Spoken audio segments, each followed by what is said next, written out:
দেখেন বন্ধুরা, দেখেন বাংলাদেশ ভার্সেস নেদারল্যান্ড। দেখেন বাংলাদেশের যখন 6 বলে 14 রান লাগে তখন বাংলাদেশের মোসাদ্দেক হোসেন সৈকত আছে ব্যাটিংয়ে। দেখেন নেদারল্যান্ডের বলার বল করছে, সেখানে মোসাদ্দেকুর রহমান দেখেন সেখানে সজোরে হাঁকানোর চেষ্টা করছে। দেখেন সেখানে সিঙ্গেল রান না নিয়ে বলটা ডট খাইছে। দেখেন ভাই বুঝতে পারতেছি না, সিঙ্গেল রান নিলে নিতে পারতো দুইটা, সেখানে মোসাদ্দেক হোসেন সৈকত বলটা ডট খাইছে। দেখেন দ্বিতীয় নম্বর বল করছে নেদারল্যান্ডের এই বলার। দেখেন দ্বিতীয় নম্বর বলটা পর্যন্ত মোসাদ্দেক হোসেন সৈকত ডট খাইছে। আসলে ভাই বুঝতে পারতাছি না, যেখানে 14 রান লাগে সেখানে বল ডট খাইলে তো চলবে না। দেখেন তৃতীয় নম্বর বল করছে নেদারল্যান্ডের বোলার, সেখানে মোসাদ্দেক হোসেন সৈকত দেখেন বিশাল একটা চক্কা আঁকে দিছে। আসলে ভাই অসাধারণ শটটা ছিল, আসলে ভাই দেখার মতন একটা শট। দেখেন 85 মিটার একটা চক্কা আঁকে দিছে মোসাদ্দেক হোসেন সৈকত। দেখেন চতুর্থ নম্বর বল করছে, দেখেন চতুর্থ নম্বর বলে সজোরে হাঁকাইছিল।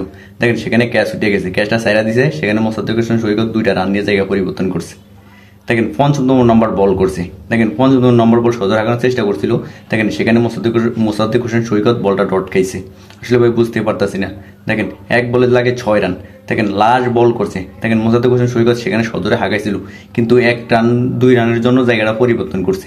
আসলে ভাই দেখেন বাংলাদেশ 4 রানে ম্যাচটা হেরে গেছে নেদারল্যান্ডের সাথে। আসলে